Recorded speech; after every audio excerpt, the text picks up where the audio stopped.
is Suzie Tobias and I run Strike-jobs MD. As you may or may not be aware, Strike-jobs is a fully disabled and non-disabled integrated website where you can find work all over the UK and overseas. And today we're talking with the wonderful Anne Wafula Strike surname, we had to get together at some point, MBE, about her experiences with work, disability and being a Paralympian gold medalist. Anne, over to you. I am a Paralympic athlete, author, mother, designer and different other things. But as somebody who is differently able, I believe in achieving. I believe in going out and giving the world your best. And that is what this is all about today.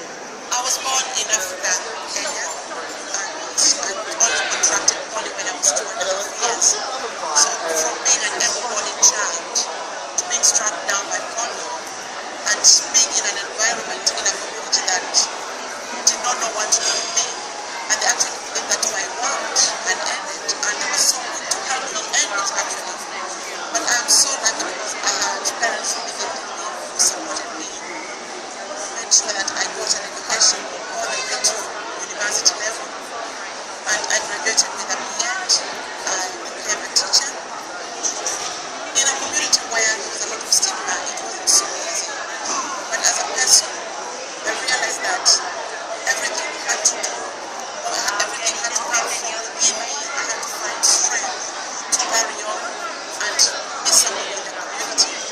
And it's so difficult sometimes when the man is calling you disabled. It's so different for you to rise and actually challenge the world with the chances of the careers or with the opportunities that are given to you. And I later became a spokesperson. From being a mother, I was introduced to the gym just to go and lose weight, and that's when I was spotted. And somebody told me, you can actually do disabled sport. And I didn't know what it was. But before I knew it, somebody had bought me a racing chair. And in 2004, I became the first ever person from East Africa to participate in the Paralympics as a wheelchair wrestler, which made history. And on the back of that, we got a platform to support so many other women to try and become career-oriented, to try and know that they can actually achieve in spite of how the limitations that they have. And I'm so happy to say that as much as maybe the world would sort of look at me and say, because I'm sitting in a chair, I cannot offer so much. The most important thing is I've tried to change the world and I've tried to educate them to look beyond the wheelchair. When you see somebody sitting in a chair, there's more. There's just more than the chair. And that is what I'm all about. We're talking about careers, we're talking about... So, Anne, tell me, what is it that you feel that differently able people struggle with when looking for work? I think most differently able people struggle with the self-image. And just because of who they are or how they are, with their limitations, not being able to get from A to B, or maybe not being able to use a certain machine or equipment in offices. And because of that, they believe that maybe nobody will be able to hire them. They believe that they cannot get a job because of these limitations. Do you believe then that they need to change their mindset to think more positively about work in general? And I think we are living in a different century now. This is the 21st century. And people who are differently able just need to believe in themselves that they've got something to offer, they've got skills to offer, to all these employers. And how will the employers know about their skills unless they go out to look or they go out and search for jobs that suit them? Do they feel rejected in some way? So many people who are differently able, they felt rejected, maybe because they've looked in the wrong places. And it's very important when you're looking for something, especially a job, a career, you have to look in the right place. Sure. And with the job vacancies that are coming around these days, a lot of these job vacancies are based on the internet. You can't find them unless they're on the internet. So does that mean that people need to engage in the internet, sitting with their laptops in their bedrooms and searching for work? They need to look through these vacancies and find things that are suitable for them? I think to me it's very important when you start to engage with the internet, because we know that with the internet being around, the world has become, a global village. And, in the olden days, you probably wouldn't know about a job that was going in California or Australia when you're in a different country. But with the internet, it's like everything is just on your fingertips.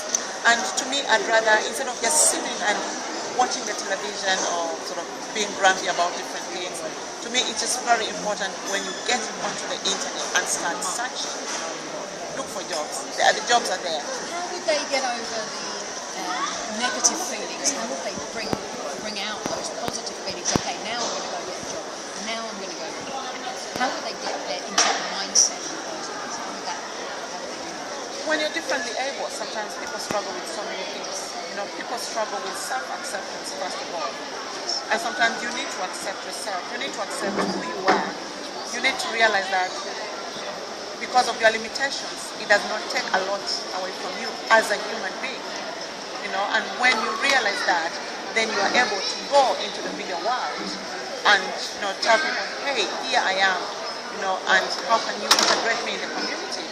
And when we talk of integration, is going out and looking for these jobs, telling companies, can you hire me? I've got this skill, I can bring this to your company, I can support your company or your organizations in this way. So self-acceptance is very important. And this also goes with self-image, How do you love yourself? Do you sort of value yourself in the sense that you want other people to value you? Because I've always believed that people outside will not recognize or they will not know how rich you are unless you go out and tell them, this is the world that I've got. I think it's also important that, people who are differently able, I know the community calls us disabled, but we are differently able. I just want people to start realizing that we are not what happened to us. We are not those disabled people who don't want to have a career.